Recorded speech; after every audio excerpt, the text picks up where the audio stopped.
আসসালামু আলাইকুম আব্বা। ওয়ালাইকুম আসসালাম। ওই হারামদা ফকর বাস ফেরে বাস শয়তান বাটপার, হ্যাঁ ল্যাপটপে পড়া চালাই তুই কইছিস কোথায় তো মাটি গেছে আমারে কো। শোনেন, কইছিলাম আমি, শোনেন, একটা ফ্রেন্ডের বাপ অসুস্থ হয়ে গেছিল, রক্ত ইমার্জেন্সি বি পজিটিভ, রক্ত দিয়ে আসছি তাকে। হ্যাঁ দোস্ত। হ্যাঁ বল। ওই যে তোর আব্বারে রক্ত দিয়ে আসছি, বাসায় ঢোকার পরে তো আব্বা বিশ্বাস করতেছে না। আব্বা বলতো। হ্যাঁ এই যে আব্বা বাসি আছে বল। এই ছেলে সালমান কোথায় গেছিল? ও আমার সাথে আড্ডা দিতে গিয়েছিল, ইচ্ছা মতো আড্ডা দিছে মাত্র। মাঠে আয় কালকে। এই বলেন তো হয়েছে কি? আমার কপাল হয়েছে, আমার কপাল। এই যে সোনার চান পিকলা গুগু, তোমাদের সোনার ছেলে কি করছে জানো? ল্যাপটপে পড়া চালাই আসে বাইরে আড্ডা মারতে করি। সরি আব্বা, আপনি মাফ করে দেন আব্বা। ফালতু কেন জায়গা পাবো না? Sorry sorry. ঠান্ডা হন, আমার লাইফটারে নষ্ট করে দিও, ঘুমাই রইছো। হ্যাঁ তুই তো নষ্ট হয়েছিস, তুই তো মদ খেয়েছো। আমি তো নষ্ট হয়েছি ওই দিন যেদিন তুই আমারে বিয়ে করে এই জায়গা নিয়ে আসিস। আল্লাহ রে আল্লাহ, আমার পোলা মদ খায়, ওরে মুখি দাঁড়িয়ে কি করুম? আল্লাহ আমার লয়ে যাও, আমি চাকুটা লয়ে আপনি যাও। আসছেন কেন? আরে আমি তো আপনাকে যাচ্ছি আপনার বাসায়, আপনি কোথায় যাচ্ছেন? তো এটা তো নতুন কিছু না, আপনি তো আমার কাছে 2 দিন পর পরই আসেন দেখা করতে। আজকে আপনি নতুন কি কারণ নিয়ে আসছেন? আজকে যে কারণটার জন্য আসছি, বিশাল বড় একটা ঝামেলা হয়ে গেছে। আপনার বোন আর আমার ভাই দুজনে মিলে ঝগড়া করছে, তারপর হাতাহাতি পর্যায়ে গেছে, মারামারি পর্যায়ে হতে পারে। হ্যাঁ মার্ডার হওয়ার সাথে সাথে কিন্তু আমাকে জানাবেন। তোর বউ যে মদ খাইছে সেটা তো সবার বলা দরকার নাই। সে কি ইচ্ছে করে খাইছে? সে তো ভুলে খাইছে। এই বিষয়টা কি সবাই বলা উচিত? আব্বা জানে, আম্মা জানে, দারওয়ান জানে, বাড়ি এলাকার মেয়ে ও তো জানে, এলাকাবাসী সবাই জানে। রাস্তা দিয়ে হাঁটি, কিরে তোর ভাবি নাকি পিনিকে থাকে? যেহেতু এই বাড়িতে তোমার মান সম্মান নাই, এই মুহূর্তে এই বাড়িতে থাকার কোনো প্রশ্নই আসে না। তুমি তোমার লাগেজ রেডি করো, জামা কাপড় যা আছে সবকিছু এক করো।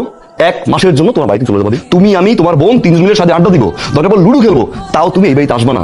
ভাইয়ে বাসায় আসবে, দেখবে তুমি নাই, তারপর সে যাবে না তোমার আনতে। যা তা ইচ্ছা মতো বইলা 20টা শর্ত দিয়ে পরে এই বাড়িতে ঢুকবা আবার রানীর মতো। বুঝছো ভাবি?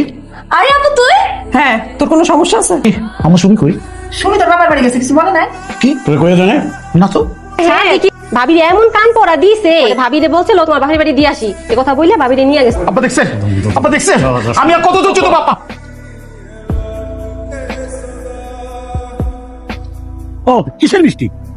বাইকের বাইকের মিষ্টি খায়। এই কথা বলছ বাবা? লটাইতে কান্না ধরছিলা? আপনার নামে কিসের মিষ্টি? আরে কিসের মিষ্টি পরে আমি তুই আগে খা খা খা, এই খা। এ বাবা নাও না না না, আরে আমার নামে লটারি ধরছিল, লটারিতে পাইছে এই ভাই। তোর মায়ের নামে লটারি ধইরা সালমান সেকেন্ড পুরস্কার পাইছে।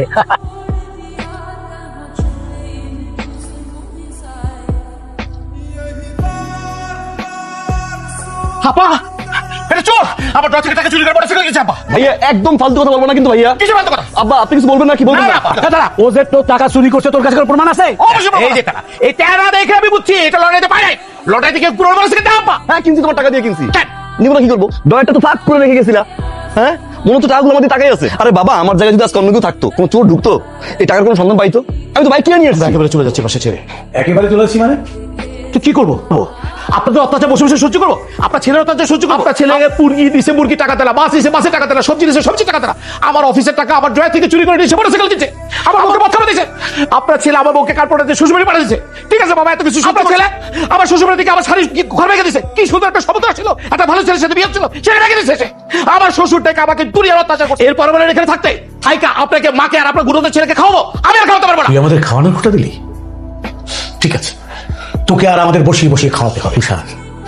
আমি জানাবো, যদি খাবার জোটে তাহলে খাবো, আর না জোটলে না খেয়ে থাকবো। যা যা যা যা যা যা। ভাবি কি আম্মা? তার কোন জটিল লাগাইতে আসছো? আবার কোন কথা কুকথা কান কথা কয়ে ভাবিলে বাড়ি থেকে বাইর করতে আসছো? রাজীব বিষয় কি করছি আমি? কি করছো তুমি জানো না? তোমার ভাই, তোমার বড় ভাই আমার আজে বাজে বকাবকি কইরা সেই ক্ষেত্রে চলে গেছে। করো আর এবার একটা কাজ করো, এবার তুমি আমারে এবার থেকে বাইর করে দাও। আসসালামু আলাইকুম আঙ্কেল। ওয়ালাইকুম আসসালাম। আঙ্কেল ভাড়াটার জন্য আসছিলাম। 4-5 দিন পরে দিয়ে দেবো। আঙ্কেল তো বাড়িওয়ালা পোলারে বললা যে 4-5 দিন পরে ভাড়া দিয়ে দিবা। কোথা থেকে তুমি ভাড়া দিবা? এই যে বড় ছেলে একটু বেশি বলে ফেলছে। আরে গায়ে মাথায় হাত দিয়ে একটু বলতে পারতা যে বাবা কিছু মনে করিস না, ভুলে যা সবকিছু। এখন এখন কোথা থেকে তুমি সংসার চালাবা সেটা আমি বলো। দরকার হয় আমি আবার চাকরি নেব। দুধ কোথায়? দুধ টানতে বলো। দুধ আলানি নিষেধ করে দিছি। নিষেধ করছো কেন? নিষেধ করবো না? কয়দিন পরে বাড়ি ভাড়া কি করে দিব সেই চিন্তায় তো আমি বাঁচতেছি না। দুধ আলা এসে যখন দুধের টাকা যাবে তখন আমি কি করবো? সেই জন্য আগে থেকে নিষেধ করে দিছি।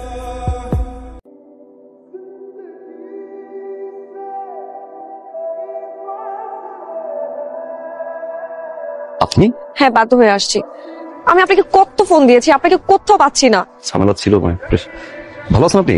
আমি ভালো নাই, আমার সামনের উইকে আমার বিয়ে ঠিক হয়ে গেছে, আপনি প্লিজ আমার এই বিয়েটা ভেঙে দেন প্লিজ। বিয়েটা করে ফেলেন। হ্যাঁ আমি বিয়ে করবো, কিন্তু সেটা আপনাকে, আমি আপনাকে ভালোবাসি। আপনি যেভাবে ওকে বিয়েটা ভেঙে দেন না প্লিজ, আপনি যেভাবে ওকে বিয়েটা ভাঙেন।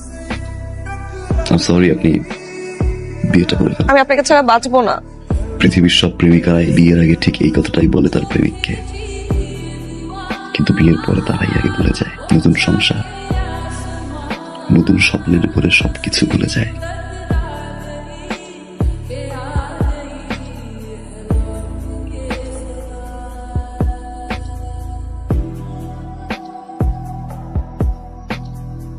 কেমন আছেন? ভালো,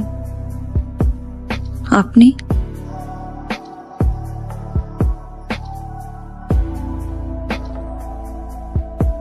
এটা রাখো ভাইয়া। এটা কি? 1.5 লাখ টাকা। ওই যে তোমাকে না বলে নিয়েছিলাম। এটা লাগবে না, ছোট ভাই থেকে 1.5 লাখ টাকা দিয়ে একটা মোটরসাইকেল দিতেই পারি। রাত্রি এটা লাগবে। তোমার কাছে এটা 1.5 লাখ টাকা হতে পারে, আমার কাছে অনেক কিছু। তোমার এই 1.5 লাখ টাকা আমার এই জীবনের মোড় ঘুরিয়ে দিয়েছে ভাইয়া। অনেক কিছু শিখেছি, আবার অনেক কিছু হারিয়েছি। এতদিন পরে এসে আমার মনে হলো এই টাকাটা তোমাকে ফেরত দেওয়া উচিত। রাখো ভাইয়া, আসি ভাবি।